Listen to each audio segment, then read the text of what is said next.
Well guys, here we are. It is the Miltech Simulations CH47D, and we're going to do some missions today. We're starting out in Alaska. This helicopter right here comes with a lot of scenery in it as well, and I gotta tell you, it's pretty impressive. I'm extremely happy with it. I'm very curious to see how you guys are receiving the graphics for this video as well. We'll get into why that might be different. I have pushed my system pretty well to the limits, and I think it's time to dive in and see what you guys think. So, in order to fire this bad boy up, we're going to come up into the panel and we're going to start with a APU test, a gen test, 1 and 2. We're going to turn our battery on, we're going to turn our APU on, we're going to turn the generators on, we're going to start an APU run and start. I'm going to bring our flight lever conditions to 1 and 2, both ground. We're going to put the closed feed, all of these aux power and fuel controls right here to be turned on. I'm going to turn the EAPS fans 1 and 2 on. We're in pretty good light conditions right now. None of that needs to be changed. We'll turn on anti-ice and all the pitos just in case. Why not? Then from there, what I can do is come down into a lower view and turn the system select to both. Start from here. You can see that we've got a lot of little caution advisories here still. So what we'll need to do is come up. Change that to a engine start condition of 1. We should start to see our rotor blades spin. We're going to turn the hydraulics transfer pumps both on, 1 and 2. Some of these caution advisories here should be coming away pretty soon. We do have a FADEC 1 going away. FADEC 2 should be coming around shortly after we get the second engine engaged. Hydraulics and gen on 1 and 2. Torpedoes coming off. There we go. Hydraulics 1 and 2 are still catching up. Let's come to the overhead panel and engage that start for engine 2.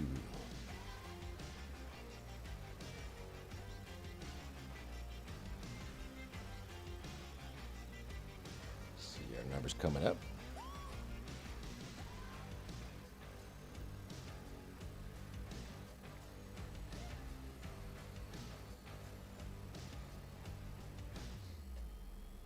Bring these into a flight ready condition. Change that back to here.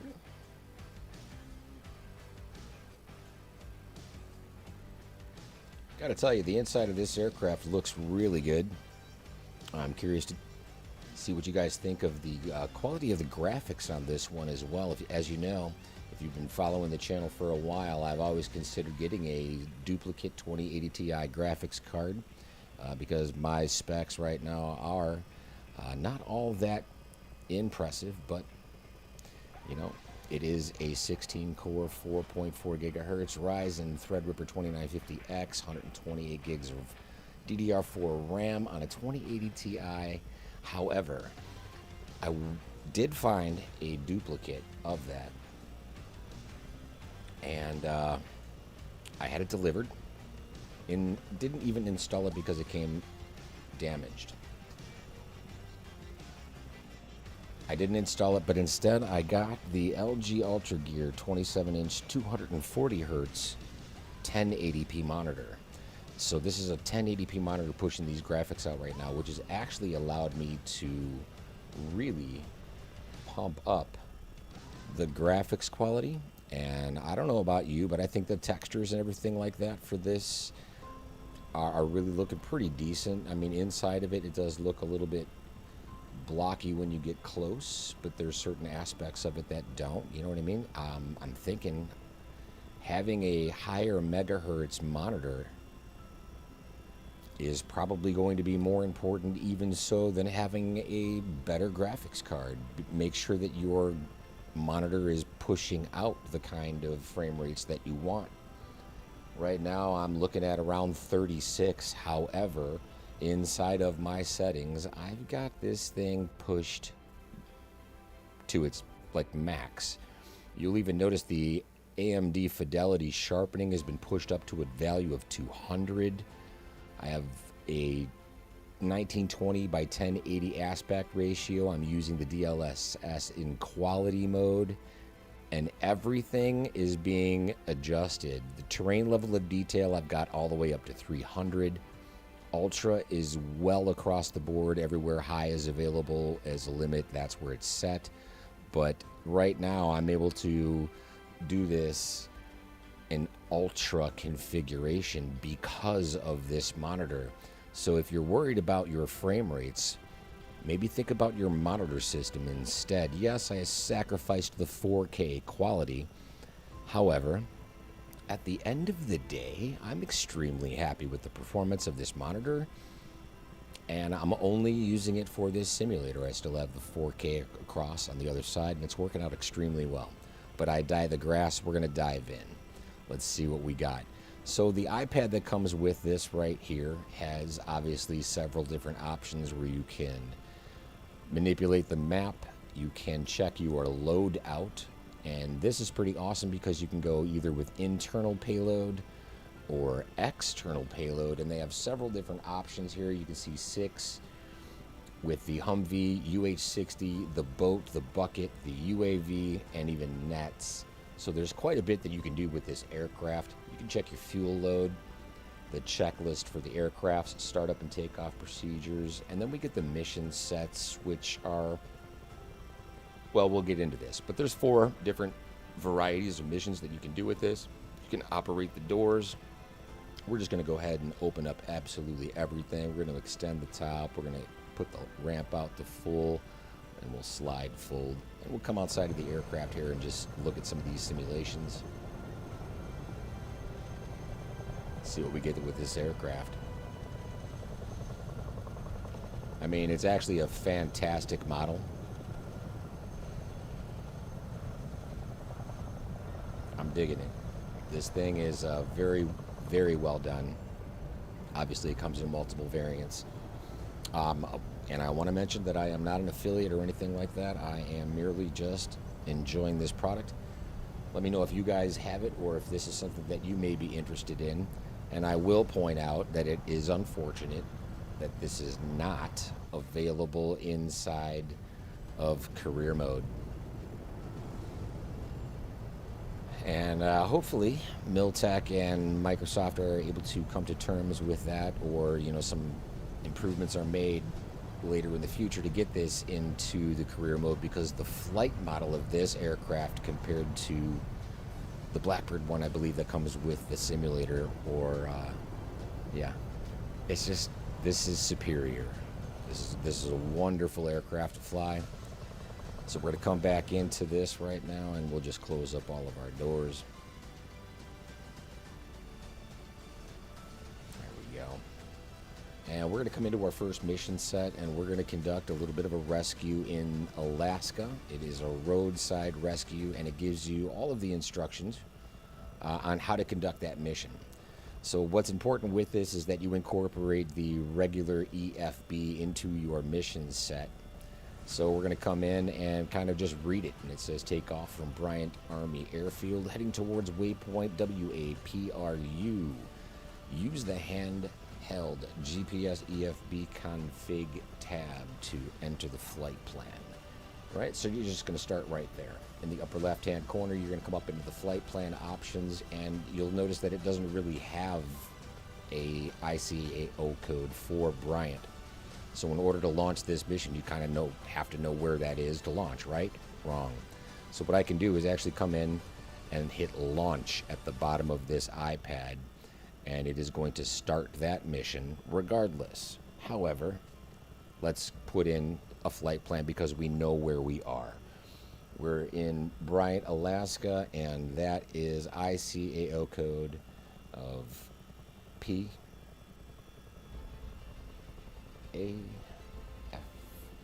Papa Alpha Foxtrot Romeo. Let's actually spell that right. Papa, Alpha, Foxtrot, Romeo. There we go. Bryant Air Force. And we're also going to add that back in as our destination. And then we're going to add the waypoint in that it wants us to fly towards, which is Whiskey Alpha Papa Romeo uniform right there, right? So we're going to come in, and WAPRU is right here. I have flown these before. It is important now to go ahead and click the add button, and then we will file that with both ATC and the avionics to get that launched into our mapping system. So now we actually have the waypoint drawn out on the map right inside.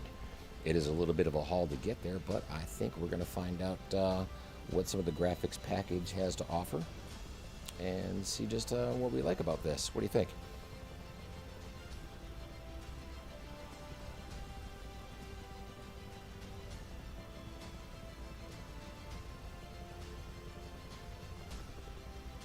All conditions look green outside. Let's go ahead and check the aircraft from the outside.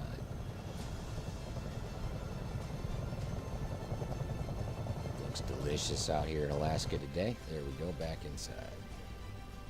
Take the EFB down. Actually, what I can do is actually send this EFB outside onto the second monitor. And we are up and out. It has been a couple of weeks since I have streamed. Life is, of course, delicious lately. It's a good delicious, though. It's a really good delicious.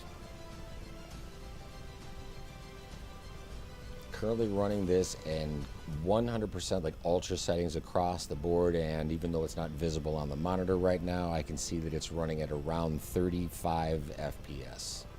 To me, pretty flippin' decent. It's looking good.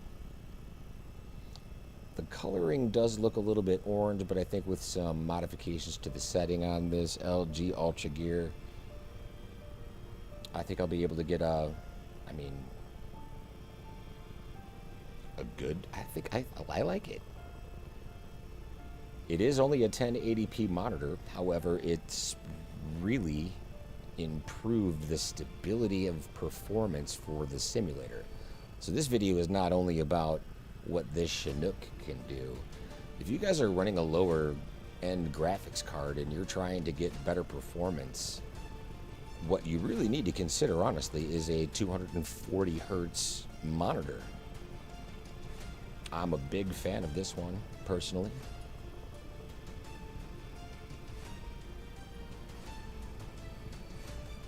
I did get it as a 27-inch.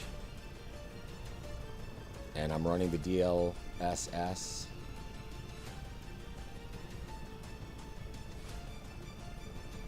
No scaling, nothing like that. And yeah, man.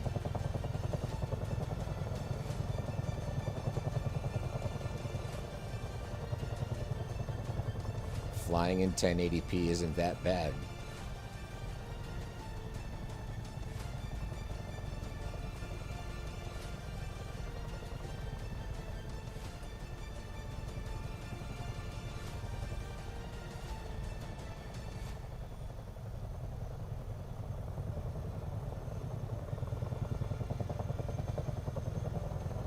I love the sound profile of this helicopter.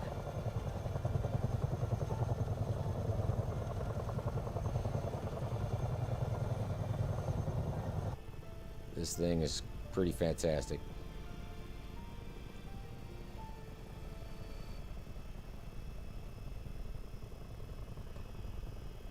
Very well modeled.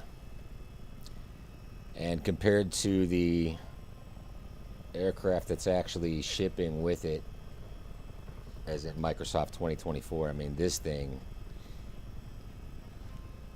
is an absolute pleasure to fly. Again, inside of this iPad, there's quite a few options that you can do to this, you know, besides just the doors. There is a configuration tab where you can show a portable GPS at the console. That's going to bring it in down below. Right there, where you can actually put in, you know, a flight plan and everything like that and follow it here as well. And you can again come up to this and change it to be at the glare shield, so now it's just a different position over the top of the dash. There's quite a bit that you can do this. If you do have the GTN 750 installed, like we had discussed earlier, you know, that's available here as well. So now that's going to be just the one that we're all sort of used to on the center console.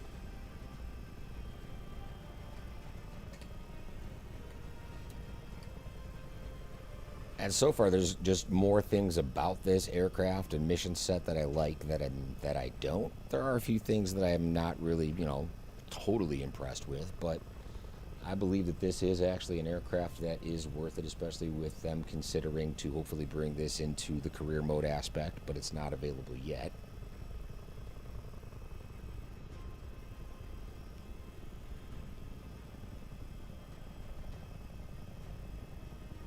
It does say you can get the random hook attachment time here. So there are hook related missions that you can do for sling load, which is a nice option to have. You can include the cockpit vibration, but it doesn't seem to be that great of an animation at this point. A little bit bizarre. The downwash effect is either enabled or disabled. I like to keep that on, and you can even change the different volumes for the specific, like the engine whine, trans whine, you know, blade slap. I love it. Just hit that save button down there and it brings those levels up a little bit.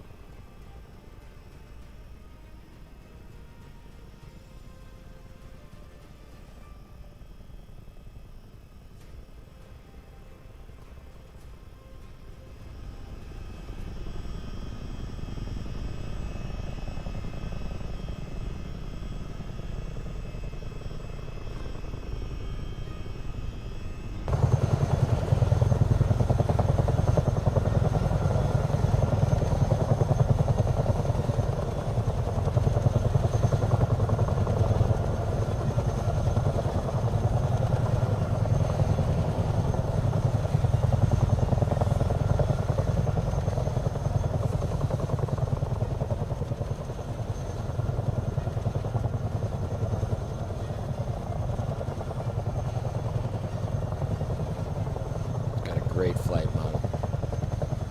Stable platform. Rudder pedals feel really good if you want to get a little bit of that slip sliding away in there. This thing flies very well.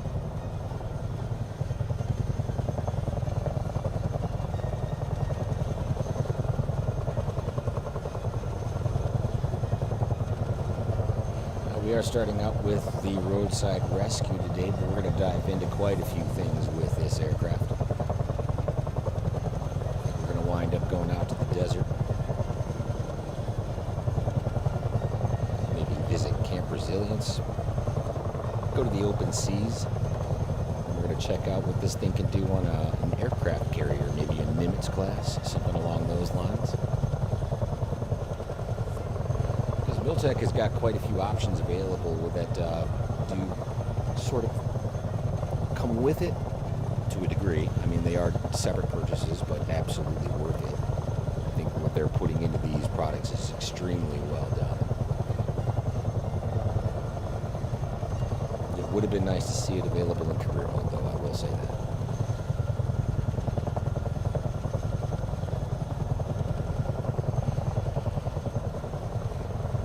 Of career mode, let us know how your career mode is going.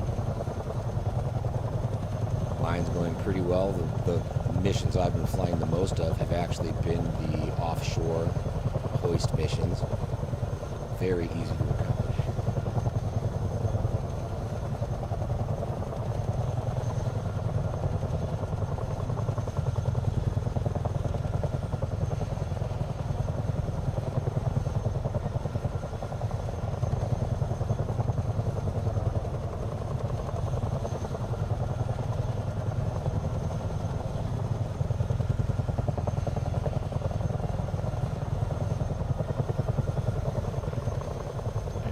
Obviously not a freeware aircraft. get this from Miltech. I am not an affiliate in any way, shape, or form. I just very much enjoy this aircraft.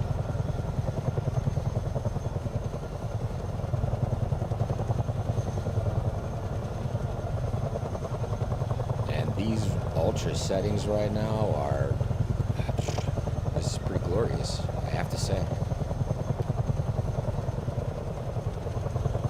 Like I said, man, I'm still pushing 39 frames per second right now, which obviously isn't, you know, the best performance I could be getting out of a 240 hertz monitor, but this wasn't possible without it. I wasn't getting these high frame rates as consistently with the 1080, or with the, I should say, 4K monitor that I had it in before.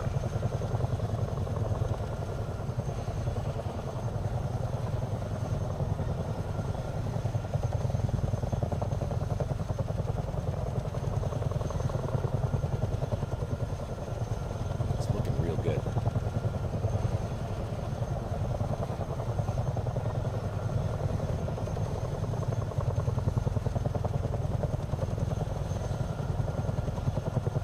We're live in Alaska.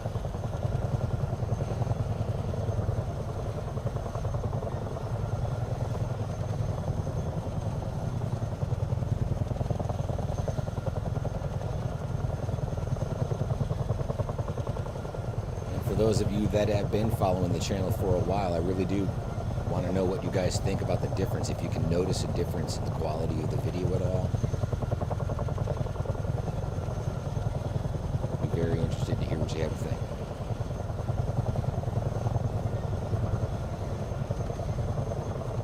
As you know, Miltech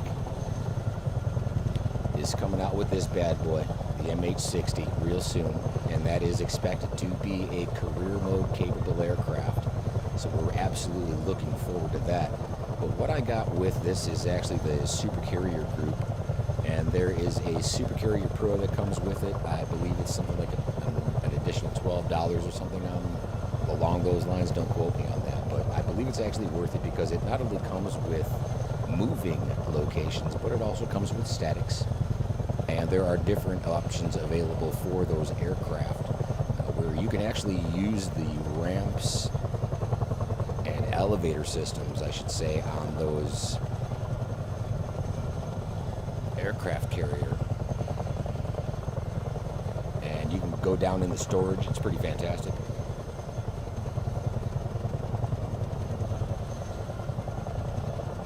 Look at the atmospherics in this video right now. Again, I'm just so happy with this 240 hertz monitor. But we'll get into that static and moving carrier group a little bit later on. The ICAO codes are listed inside of the documentation that you do get with this aircraft.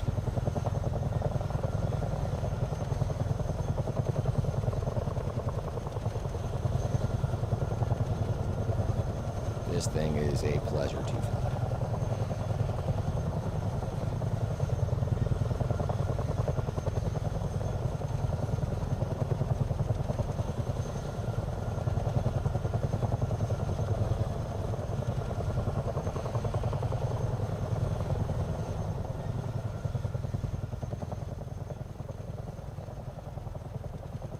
Turn that volume down a little bit. What do you think?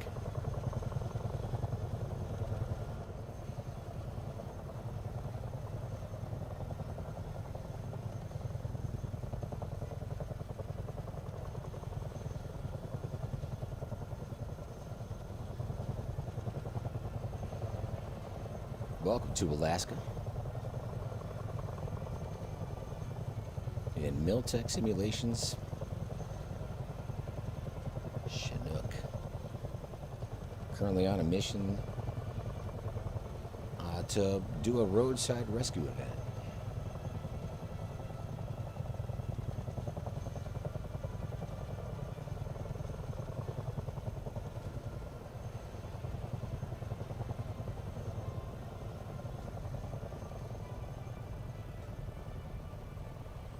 There is quite a bit of smearing still with the graphics, but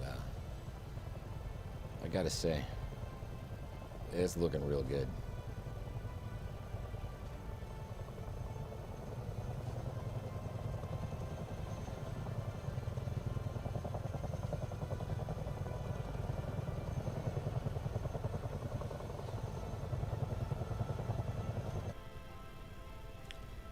one thing I will say is that when you come back into the aircraft, it takes quite a while to load in the avionics systems. But once it does, even on this, I mean, it is a little bit fuzzy. You know, there's not a lot of sharp edges on everything, but come on, splitting hairs.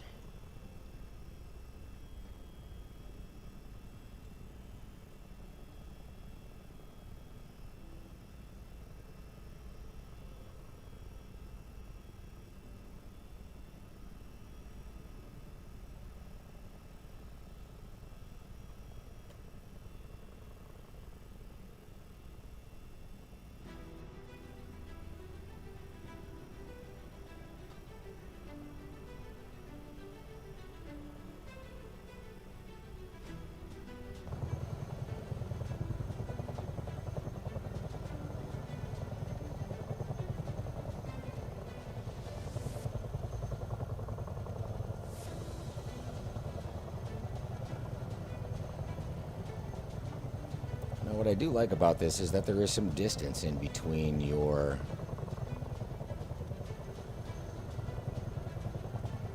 departure and your arrival. There's quite a bit of flight time involved in pretty much every one of the mission sets right now. The one that I haven't had the most success with is the firefighting. It does say that the bucket release of the water is automatic. But it seems to be that there's some issue with the waypoints that they suggest being unavailable. Actually, when you're in the EFB filing your flight plan versus what they suggest. So there's still a little thing here or two be worked out. Hello, mate. How you doing, Russ Cud? Good to see you. Thanks for coming on.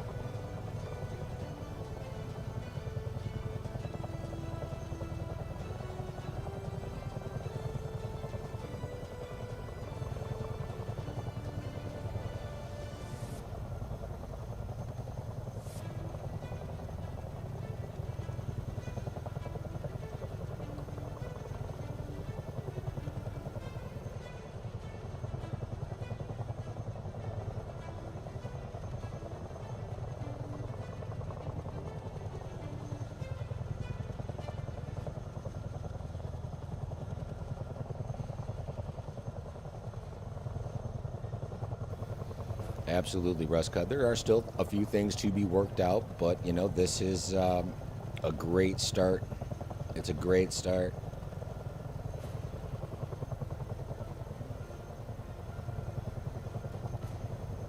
Absolutely. When the mission planning comes out for this, yeah, I'll be flying this even more than I already am.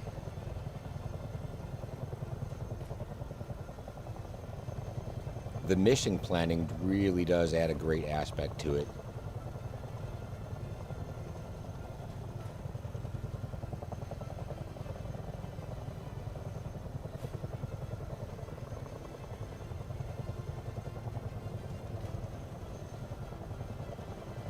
Miltech is providing a lot of really great content.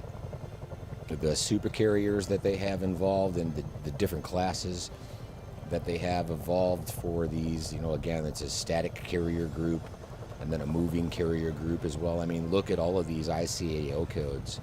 Each and every one of these is a different asset that you get and you can use within the simulator. It's absolutely fantastic. Nimitz class, French, Ford class, you know, I mean, this stuff is, it's so much fun to play with.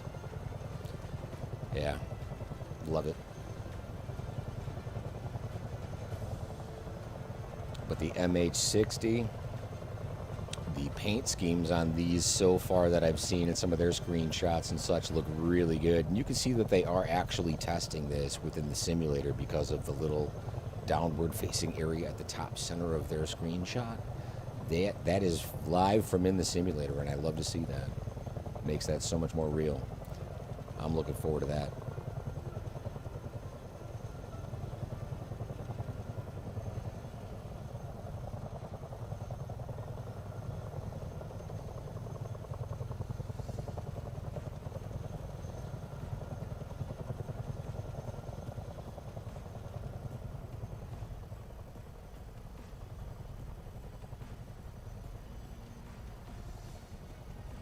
The helmet seems to be a little bit misplaced over there on the left, or are those two people kind of overlapping? I see one head moving and one head not.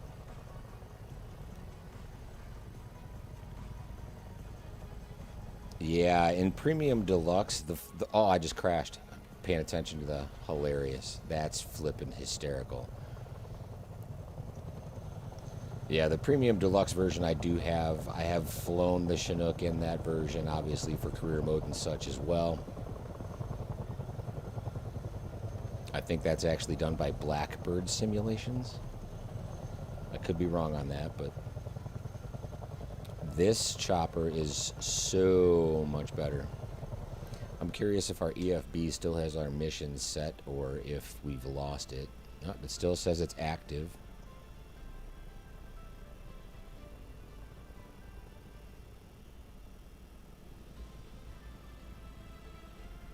I have flown the Premium Deluxe on this channel before doing some of those hook missions, but yeah, if I were to give it this apples to oranges, this right here is a gold bar.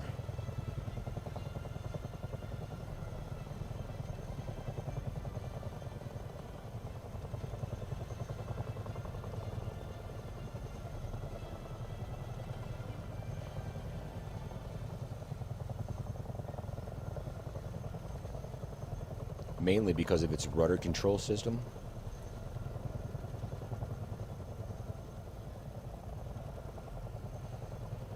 At least as far as like flight characteristics go. Obviously the mission systems, the different options that you get with being able to pick up, you know, UAVs, Humvees, choppers, boats. That's obviously a bonus. But flight model, this thing is superior on every level.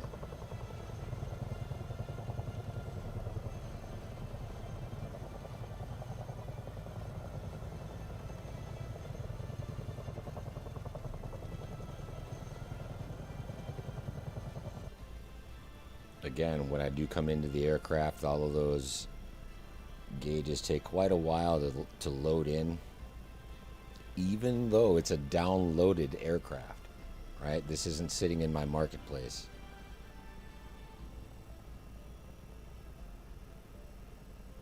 It's in my community folder.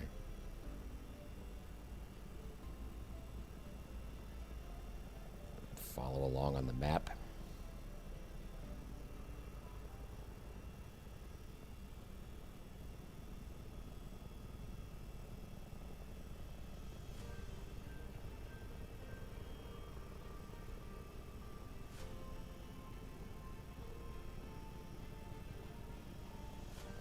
I would even have to say that the interior modeling of this aircraft and exterior modeling would rival the Premium Deluxe version.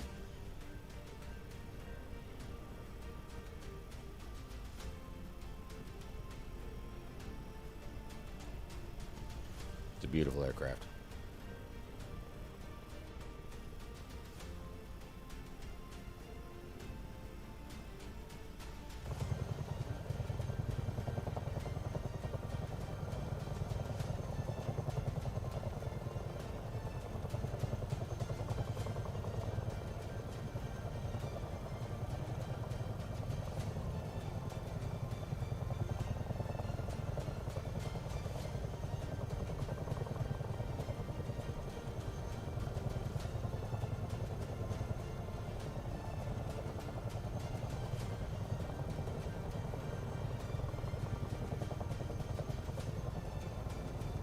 Super easy to control. Again, you're going to want to go into your settings and do those action curves. Set them up however you prefer. Either a dead zone or not, depending on your controls.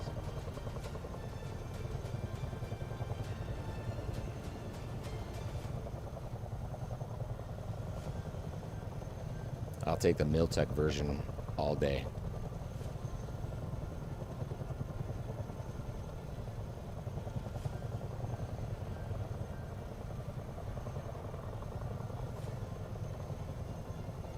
Appreciate the questions. It's good stuff, Russ Cud. Thank you.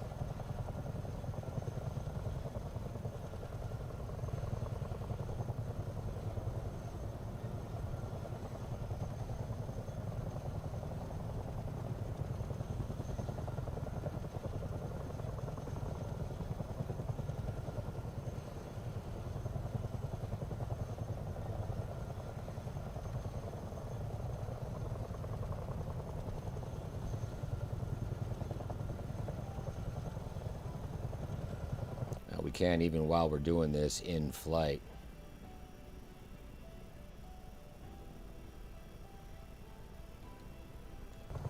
Bring a door down.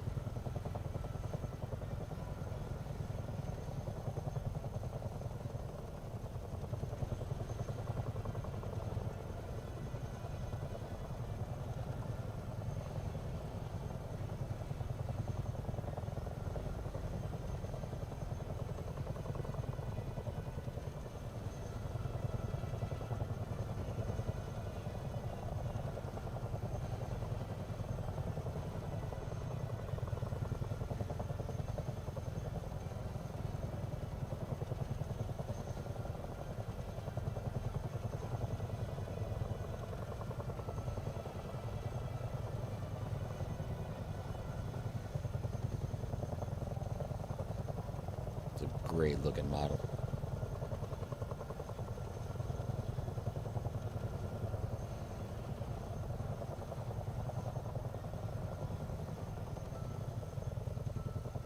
Several different paint schemes that you can get with this too. They do have the tankers, and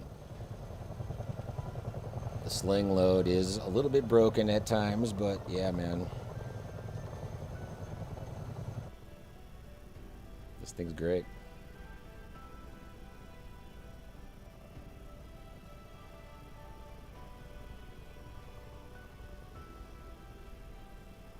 And like I said, it is a relatively lengthy mission. One of the biggest downsides is the lack of variety of missions, like you were mentioning. It's going to be really great when they do get the mission planning available for this, because right now, what missions are available are far and few between. There's not a lot of them, and there's no deviation, you know what I mean? It's... Let's see if we can kind of do this without ending our current mission. But you can see that there is a firefighting option, which comes with a Canadian Rockies fires mission, Los Angeles refinery fire, and the London fires. And each one of them has their own independent little glitch at this point. You can also do a rescue mission, which is the one that we're on right now. You can conduct hoist operations. These seem to be working pretty well. The UAV delivery along with the Operation Horns Call. The Operation Horns Call one I have not done yet, but there are also military exercises that you can do for an embassy evacuation exercise, Kuwait training exercise, or Queen Elizabeth troop transport. Slightly outdated on the verbiage for that one, but nonetheless, it is a historical event. So yeah, those are there. And of course we could just go right back into the rescue one, and Alaska Road mission should still be the active mission. It does say that the distance to the target was 75 nautical miles, and that is a one-way distance.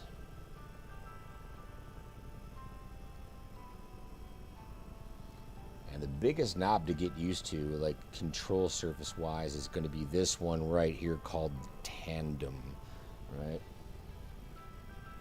So we'll use our handy little arrow, and this knob right here, the tandem knob, is really important when you're doing sling load operations. It's going to ask you whether you want it to be like in the middle, or if you want it to be tandem, aft, mid. The placement of the hooks under the aircraft can be modified depending on the load. Like when you're slinging the MH-60 underneath the chopper, It's a single point of contact with the chopper, but then it breaks off into a multi-point hold on the bird underneath you from that.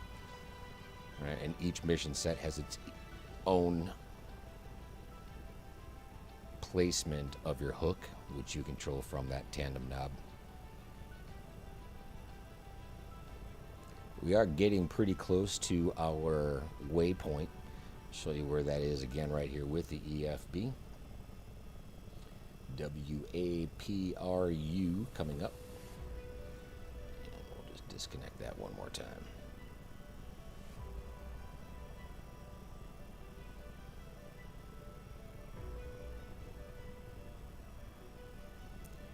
One thing to always keep in mind too is this will lift things off the ground with less than, I believe it's 40% fuel. Anything over 40%, you're going to have an issue lifting the cargo off the ground. So fuel management for these missions is actually really important.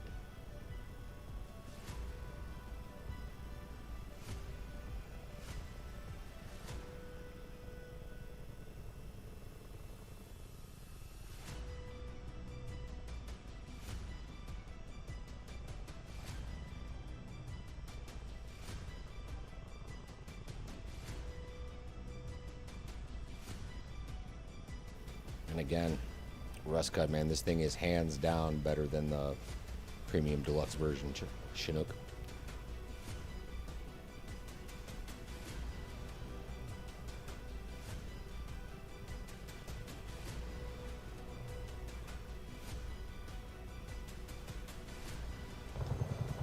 Great looking aircraft.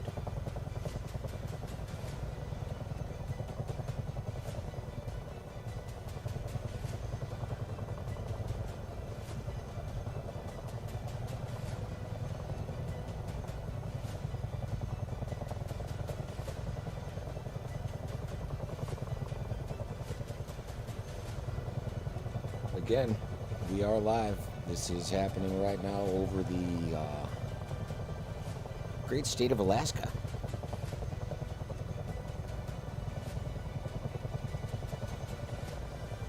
Feel free to join in, West USA server. Let me know if you have one of these Chinooks from Miltech Simulations.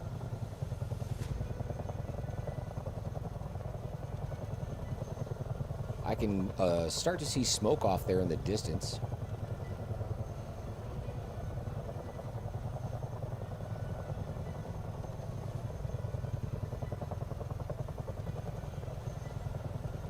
How about there?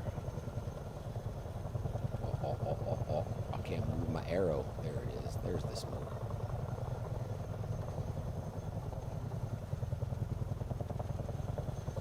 And what's great is the smoke simulations inside of Miltech's version of these mission sets compared to the H-145 and HBG's mission set is this smoke still looks like smoke.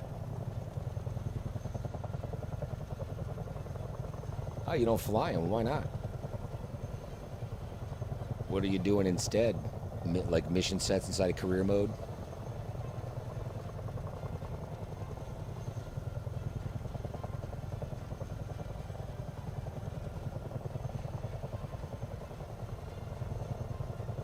I think that's what the majority of people are doing, is flying career mode. It's quite a bit of fun.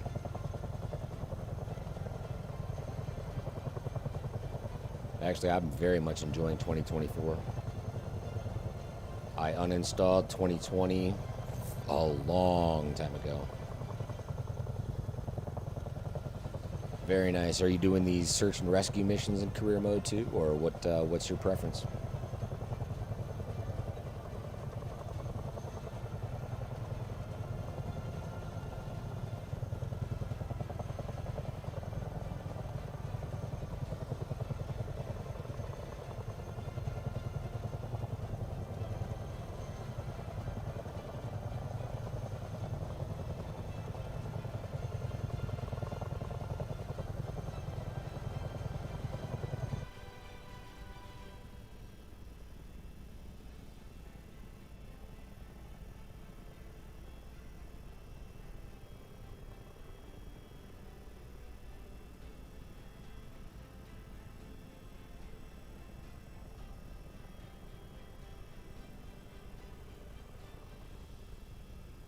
The Saab 340 cargo mission runs are absolutely where it's at.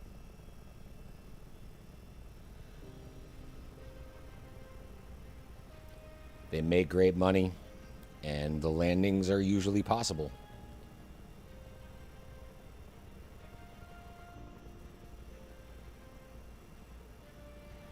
For me, I've been doing those offshore hoist missions.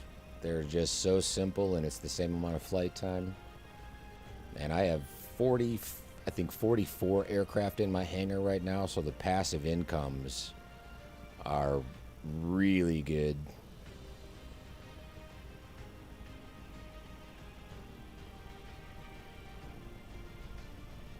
And you can't take this iPad off the window by clicking the suction cup or the little handle here right behind it.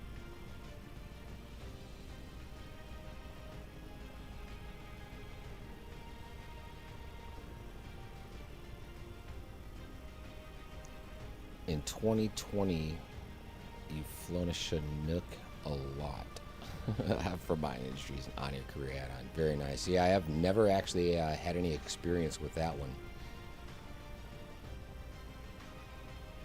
Looks like we got plenty of room to land in here. Let's go ahead and set her down.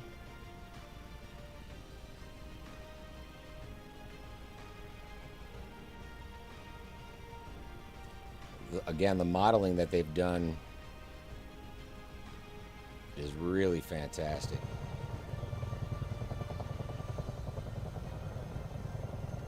Overturned semi. Crew.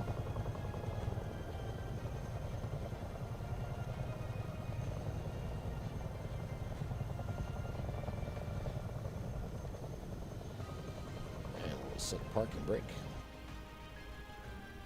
And again, if we want to bring that iPad back up, we could just hit the little knob, and there it is. And we could read the instructions on what they want us to do here. It says take off from Bryant. We're going to locate the accident zone, good area to land, and load the injured patient. So now we can just go up to the load option. And down below here, we're going to, wow, the split screen. We're going to go with an internal, and we're going to say it's a medevac at this point.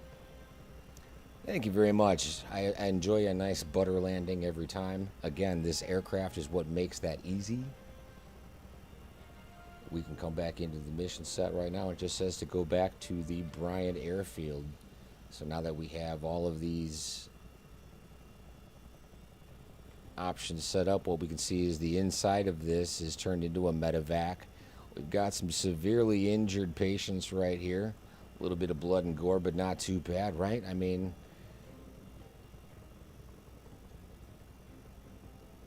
I do live in a 2D world, if you haven't realized by now as well, yeah. But yeah, we get the inside of this into a medevac condition, and we have a couple of patients that we need to get out of here. But look at the models that they bring with this. You get the trooper cars in there, you go a little bit of a deuce and a half, maybe 5-ton truck right there. Looks like a Hemet. What is this? Oh, that's a Hemet.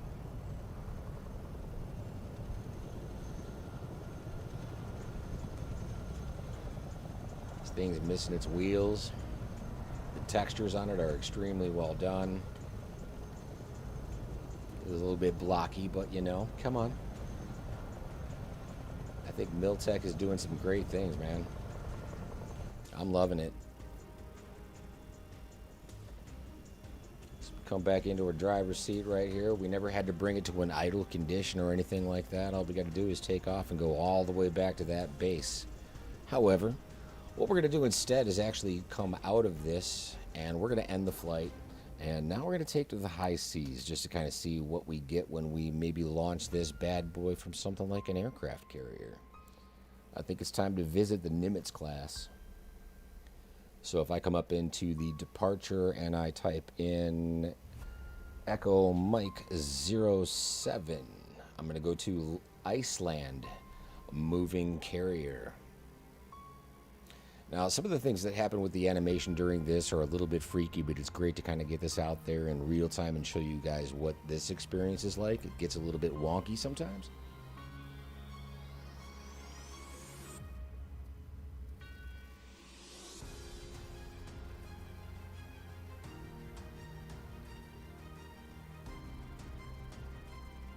See, it loads me in underneath the aircraft carrier. The aircraft carrier is just floating in the air. It's still thinking about it. Now it's saying ready to fly. And when I do conduct ready to fly, bang, it's putting me behind the aircraft carrier. So what I'm going to do is actually just hit escape and restart. Once we get restart, we'll see what happens.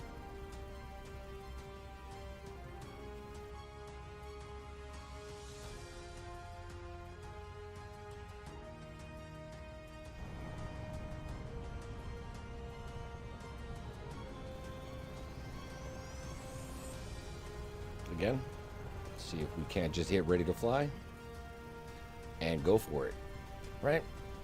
And I think that's all about the starting location is actually a moving object. So they haven't quite nailed that down. However,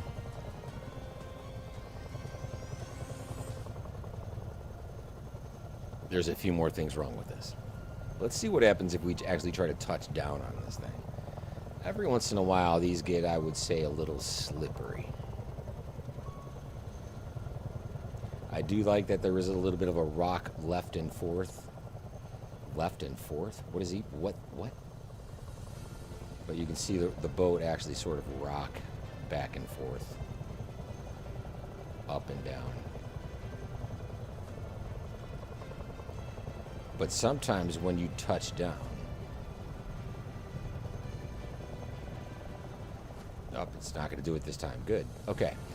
But you can see now that it's got a little bit of a hop to it. Right. So some of the physics still need to be worked on with this thing, but each individual aircraft carrier is going to have its own little quirks.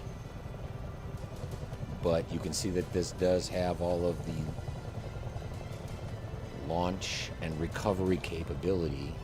So when you're using the F-18, you can do carrier rescue missions for, I shouldn't say carrier rescue missions, but you can do carrier launch and recovery.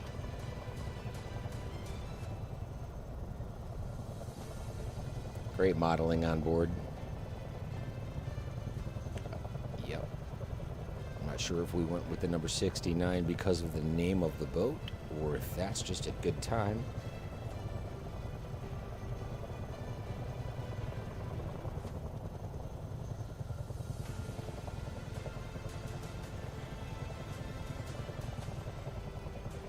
Come on.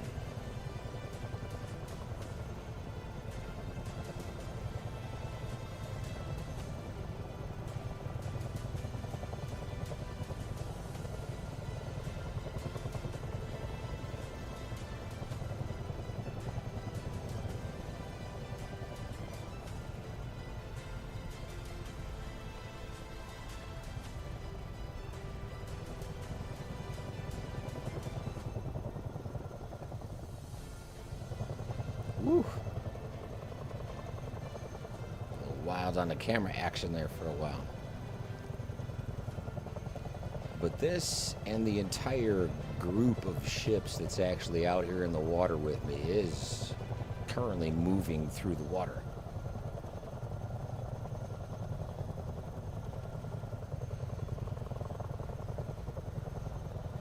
You even see aircraft inside. We got some Raptors in there, it looks like, maybe 22 and a 35. Oh, that's the 18. Yeah, okay. But the modeling that you get with this is compatible with other aircraft too. So like I said, if you want to do F-18 carrier missions and actually do hook landings, it's possible with these things.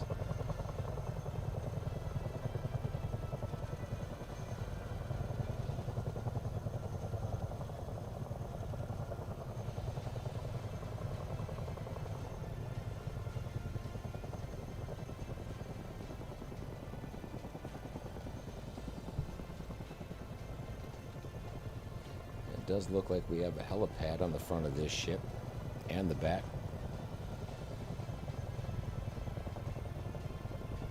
So let's give it a whirl. She is moving.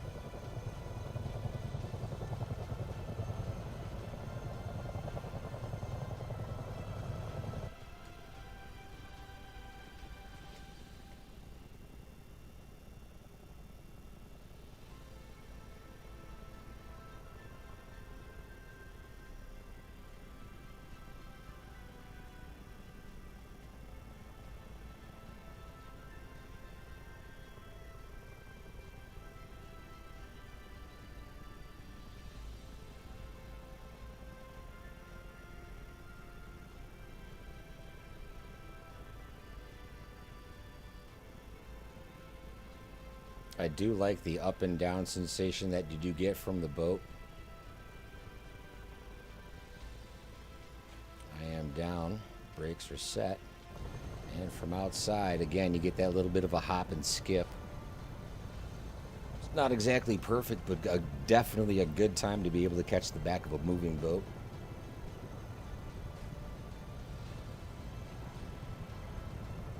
Apparently the pilot assistance is on. Interesting. I don't remember setting that.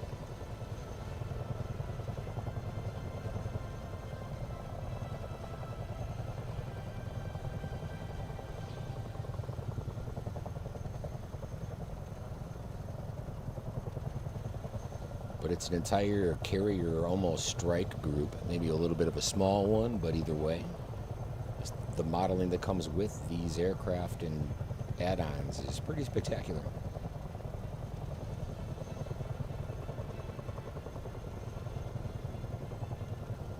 Getting a lot of weird artifacting off of the objects and the horizon.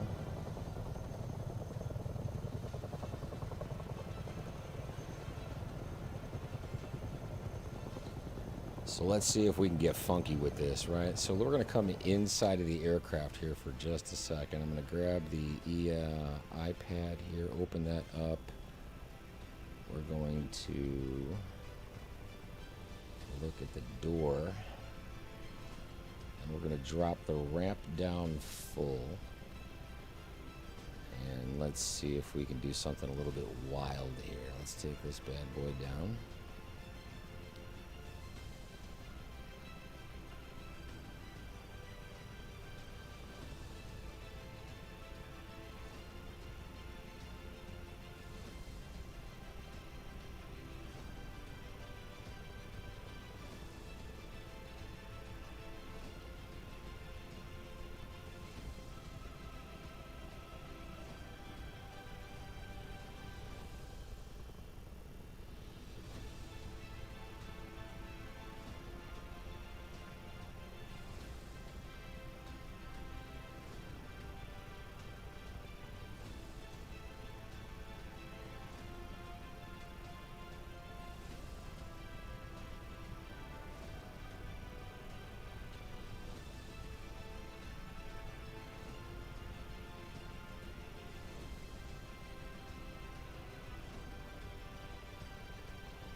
See what this looks like from outside. Trying to set the tail down on it. That is not easy. Only the tail. Here we go. All right, we're on it. We're on it. Again, that hop becomes involved, but yeah, sure. Having that option of a moving target really is a lot of fun to play with.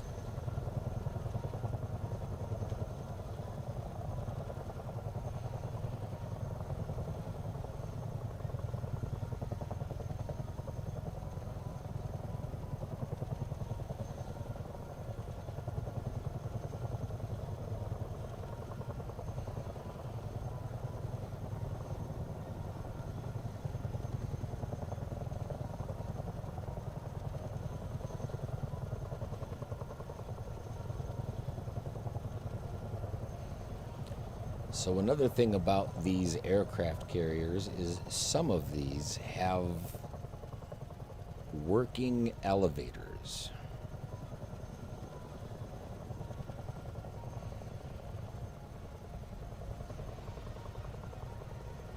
I don't think that this one is one of them, but we're going to see.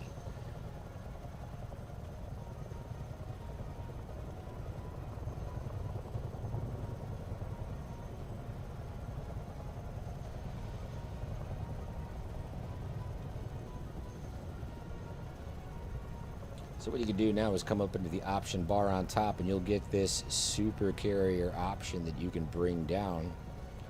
And you can go to landing and controls. See how the aircraft carrier is moving? There we go. So now it has the option to bring these elevators up and down. You can go to all all of them. You can actually put yourself, when you're in the F-18, in one of these positions, but now you can see this thing is actually going to start bringing this elevator that I am barely on. I'm going to actually take off and try to correct this while the aircraft carrier is moving. There we go. Maybe a little bit further out. I don't know. My rotor blades are absolutely going to impact the deck as I come below the deck. But I'm going to see what happens if I can keep this thing running. Oh yeah, I'm already impacting the deck with my blades. No problem. We're just going to run right through it, apparently.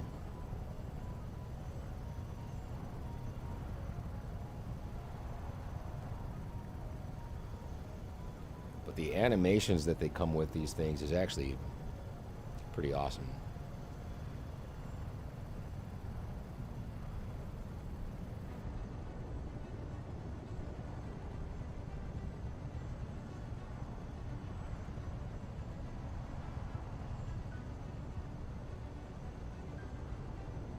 Since I'm on the ground, I can actually not get out of the aircraft. I'm not sure if that's happening because I'm on one of these elevators, or if it's just not truly recognizing that I'm on a surface.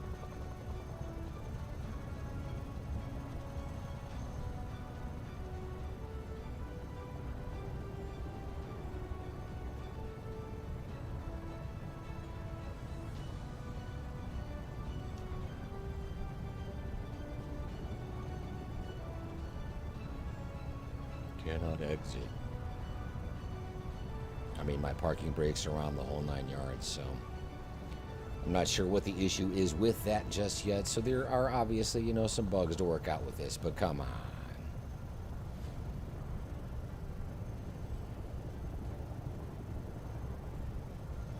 I mean, there's a full-on deck below.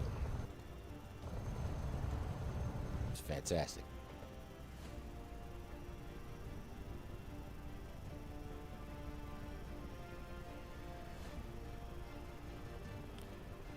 I like that they've got 2 aircraft on one elevator here.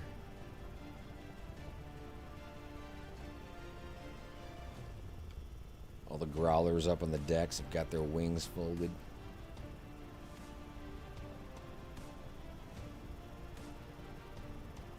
And the modeling is just fantastic with these things.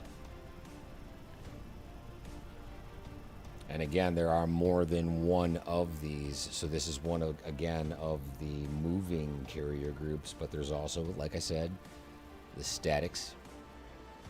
I don't think that the statics are able to move the elevators up and down.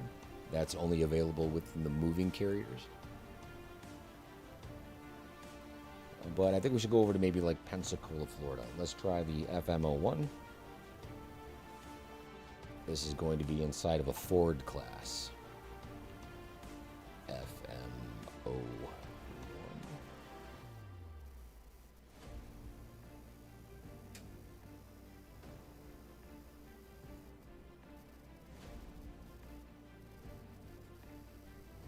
So many different options of different places you can take off from.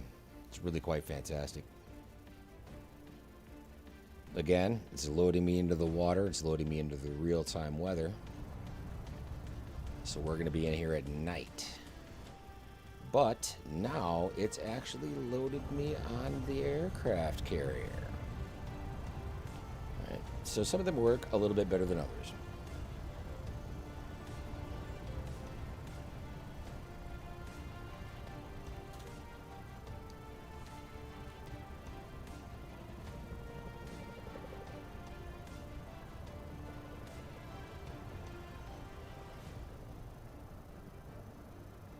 Wow. Okay. I see you. I see you.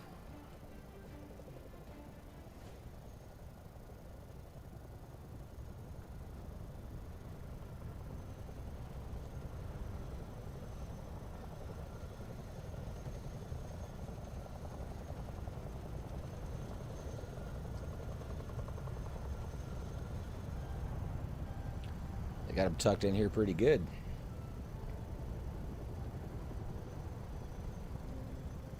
Gotta love it. Miltech is doing some absolutely fantastic stuff. I cannot wait to see this MH60, man. And all of the capabilities that they have involved with that aircraft, pretty absolutely fantastic. Let's change the weather up right now and see what we can grab a boat. Just put it into some daytime. Close that down. We're going to do a little bit of a load. Now for the load, what we're going to do is actually bring this tab to external, and we're going to do a boat since we're in the water. And you can see that little dot right there on that circle is moving behind us because we are now getting further away from our target. All right? Because we are on a moving aircraft carrier. So now we do have a target behind us.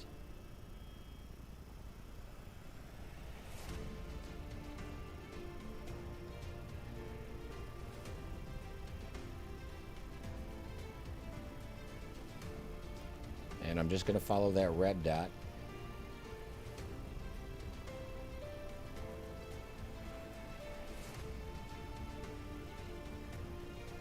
And by red dot, I mean right here. It should be the boat on the water. Oh, it just passed below us. I haven't seen it yet.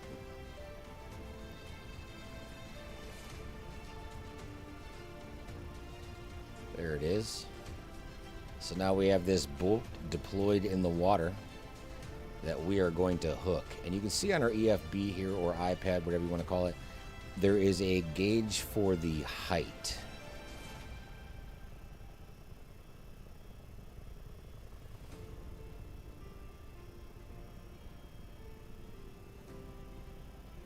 You can see that little white arrow right there around 25 feet is where we're going to want to be. So when I follow that gauge, what I want to do is just basically look. It says hook tandem. Again, we're going to come up into the overhead panel, into the tandem, and we're going to move this to tandem. We're going to look at our iPad and see where the hook is. We're going to bring it down. We're still a little bit too high over the target. We're coming down to around 35 feet. Coming down. There we go. There's 30 feet. We need to be 20 feet off the deck. Sliding a little bit behind us. We are coming down nice and slowly. Center that boat underneath. Oh, yeah, oh, coming back up. A little bit of wind out here. Starting to drift off target just a little bit. We've got our altitude good. Strategy. There we go. We are in the center. We are at altitude. And it's saying 14 seconds, 13 seconds, right? And again, we did set that earlier to be random. So at this point, that number right there is going to change. But as long as we keep that red dot in the green circle, the timer keeps counting down and it will eventually go over to the words hooked. So now we can go ahead and lift up, and outside of the aircraft you can see that we do have possession of a boat. Now it is possible to dump your cargo if you do go too fast with it, so maintaining your airspeed while you're doing this is very important.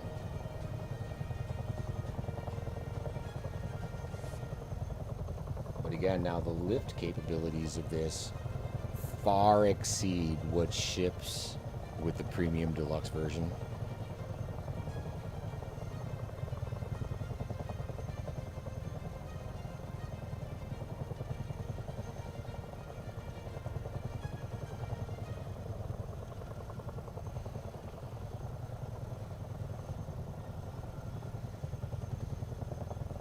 Let's see if we can't put this down on something a little bit smaller.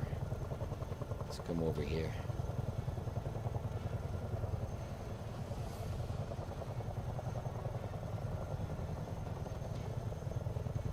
The different types of cargo that you can bring along with these missions too is pretty awesome. You know, the UAV,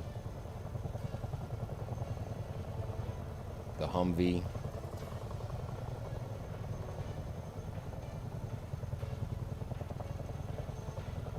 CH-60. It's pretty great.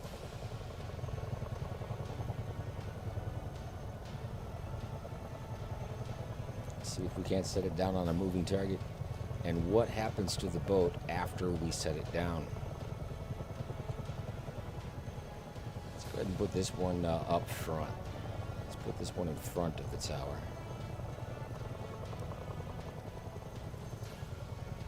Why not?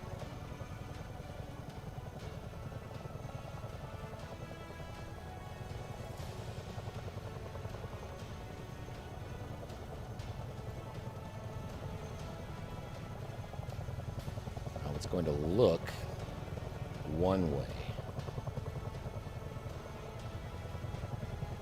and then change.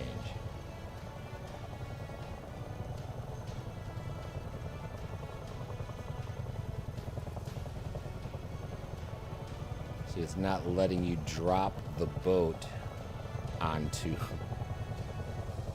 this frigate. So that's the front side.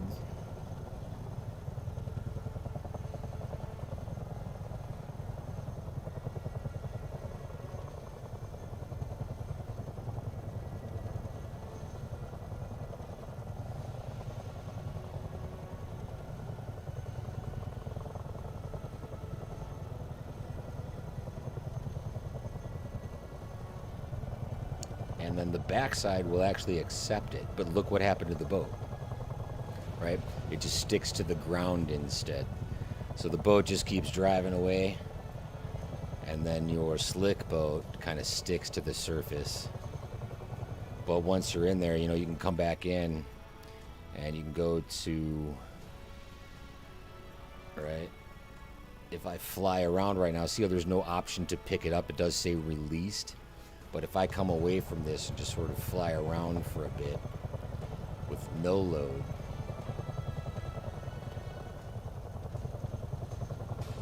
it gives you a degree of separation from the object, but it leaves the object on the planet.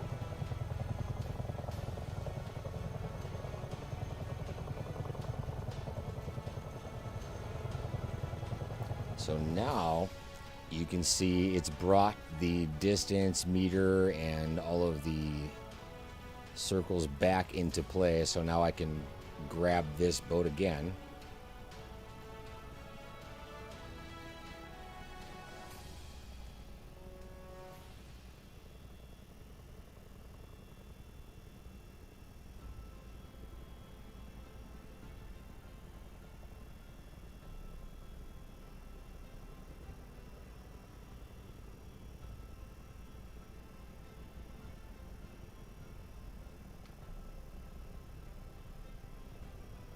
Maybe.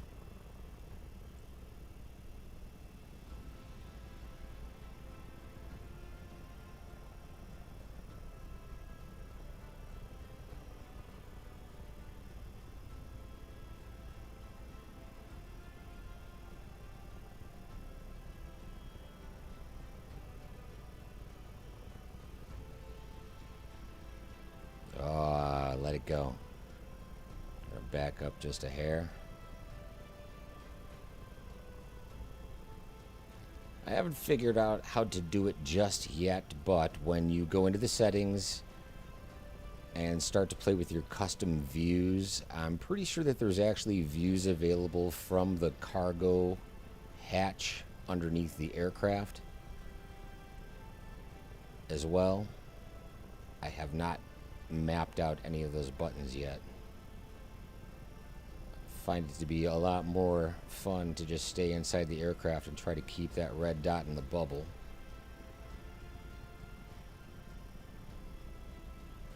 It is hooked, so once again we're just going to climb up, all of those circles go away, and again we've got our boat back. What a great feature. Even though it doesn't stay on the boat. Pretty cool. And so much easier than that native Chinook from the Premier Deluxe. So much easier to control.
Well, without that iPad there, I'm not going to be able to see when I drop it, so I think I absolutely... Oh, it does still say hooked.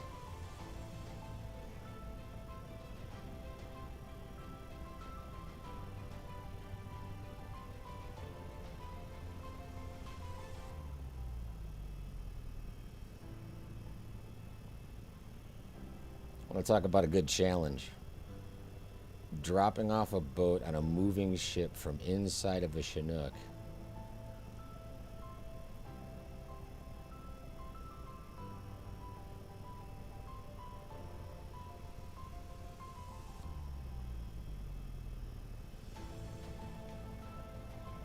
We are released. And I want to say, yeah, I nailed that. Even though I didn't see where the boat dropped, I wanted to stay inside. I'm pretty sure I nailed that pretty good. Super cool. This aircraft is a whole lot of fun to play. So let's go out and see what it looks like when we get the military version involved with this. Let's go out to different ICAO code this time. Let's check it out at the embassy. Let's go to US01. Camp resilience action right there. We'll come back in and do it to the arrival as well. So here's how you're going to want to do this one more time. You're going to come into the EFB. For this specific mission, I believe we're going out to the...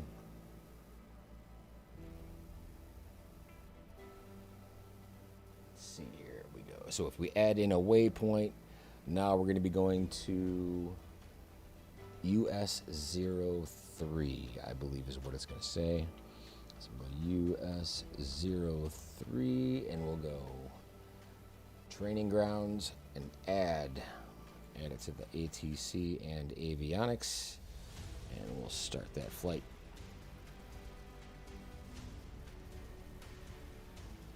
Maybe time to get this pilot a cup of coffee.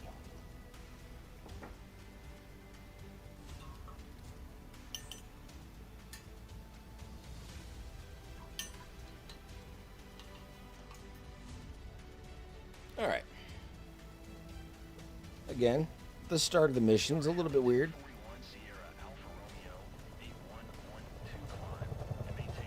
But what we can do is just come back inside of this.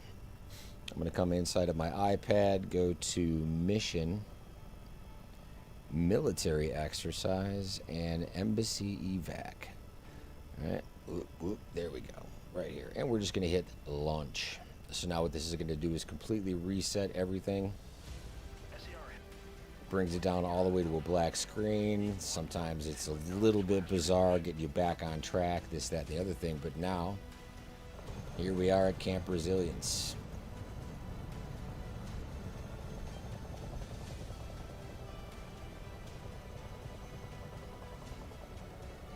Pretty great.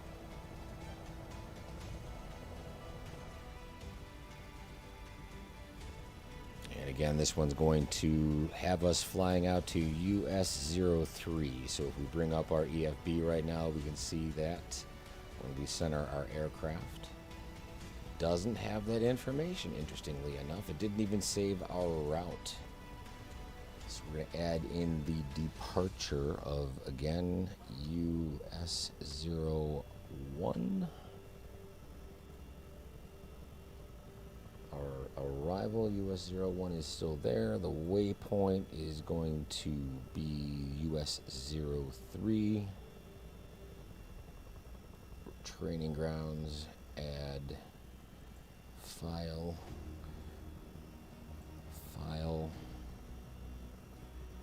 and now we should have a flight plan. And again, this one is a little bit of a cruise.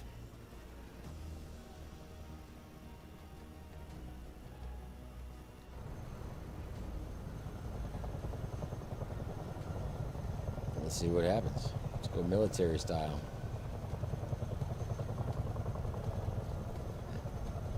What I find interesting, though, has been, at least in my experience, very little reaction to when you do finally complete a mission. So I'm just going to go ahead and say, for now, that's the mission, like how you would perform that action. because when I get done with the mission, there's nothing that says like congratulations, mission complete, or anything like that, at least as far as I've seen just yet. But check out some of the models that they ship with this. And this whole military base is looking extremely well done.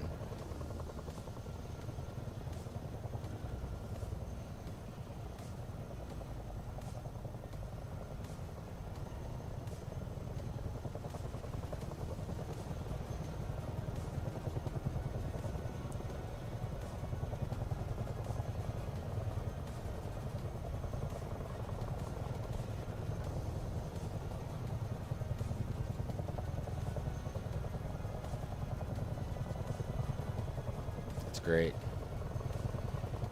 I don't have much to complain about with this.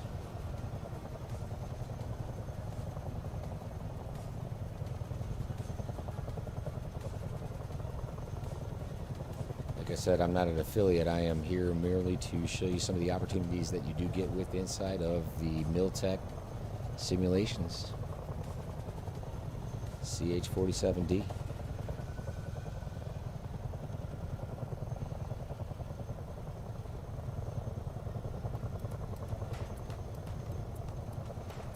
So if I set this down right now, I don't necessarily even have to conduct that mission. All I really need to do is come inside of my iPad, and let's just go and, instead of saying active, we'll deactivate that, and we're just gonna hit load.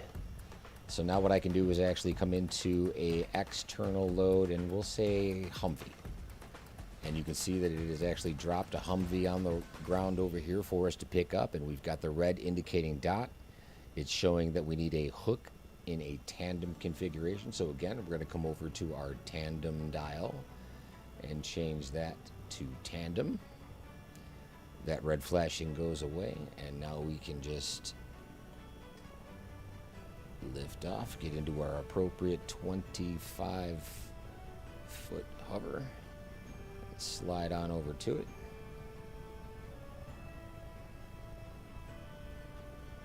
Wants us there for 19 seconds.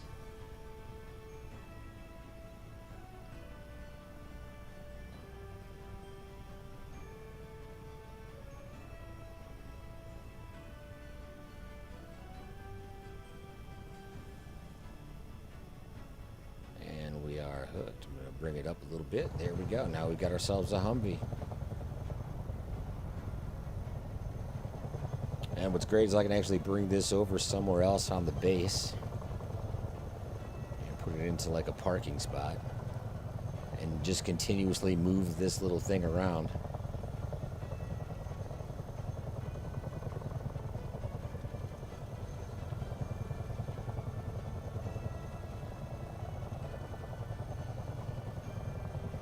So we've got a really tight spot right down here between some of these earth movers.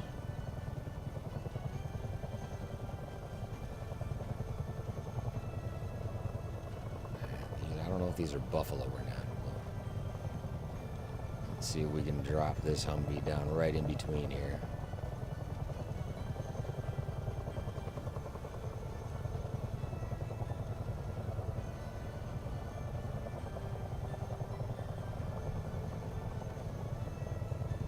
It does disappear for a second, but then it comes back, and inside of the aircraft you can see that once I start to fly away from this for a bit, we're going to get those circles back. So as long as that object is still in play, that is something that we can actually go back and retrieve and move around multiple times.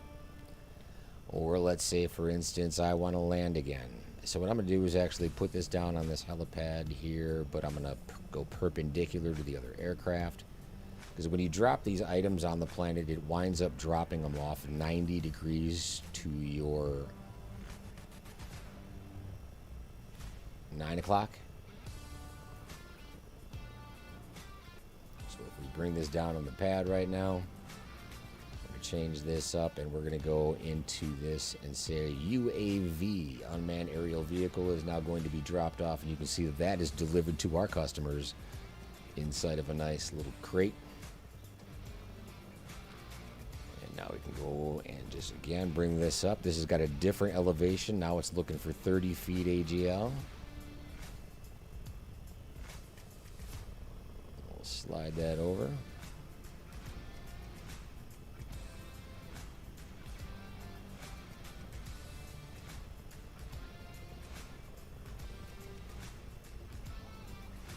Having that in-cockpit reference to where the object on the ground is almost as helpful as having your crew chief saying left, right, forward 1, forward 2, anything like that would, you know.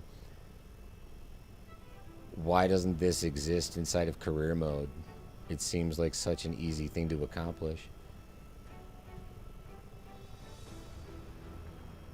There we go. We are hooked. You can see the aircraft take a dip right there as it settles into the weight of the UAV, and now we've got our crate lifted up.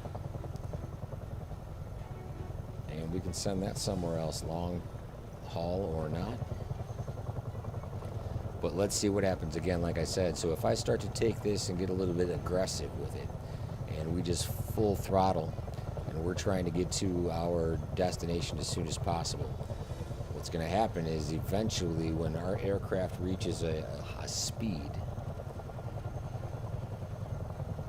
I think it's around either 60 or 80 knots, it just disappears, right? And then inside you can actually see that it says the hoist and sling has broken. But what's also interesting is that this thing will remain on the planet where it broke. At least it used to.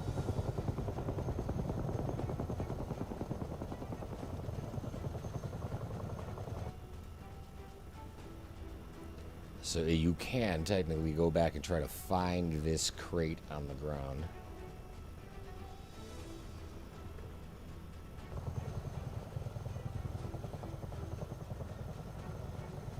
Maybe. I don't know where I dumped it, actually. But now it becomes basically like a search mission. Like, oh no, where did I drop that crate? But it will be on the planet somewhere. The Search and Rescue Container Edition. I love it. Yeah, it's got a little bit of a twist to it, right? But it's just great that you can do it. What would be nice is if they actually came into this and said, you know, it gives you the circles again in a location so you could identify it as if it had like a GPS tag on it.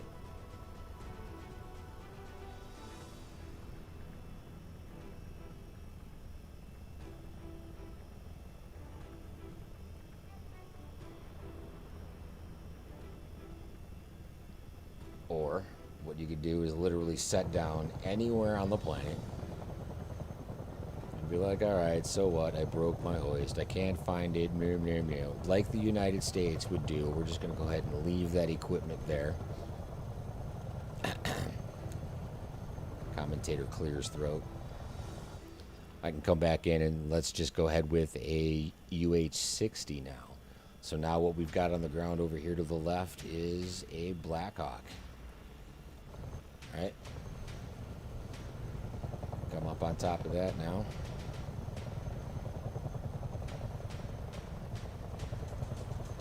I mean, look at this thing. This is exciting because, again, we've been talking about this for a while now, but this right here is what we're waiting for, right? And what we've got right here is a little bit of an example of what to expect.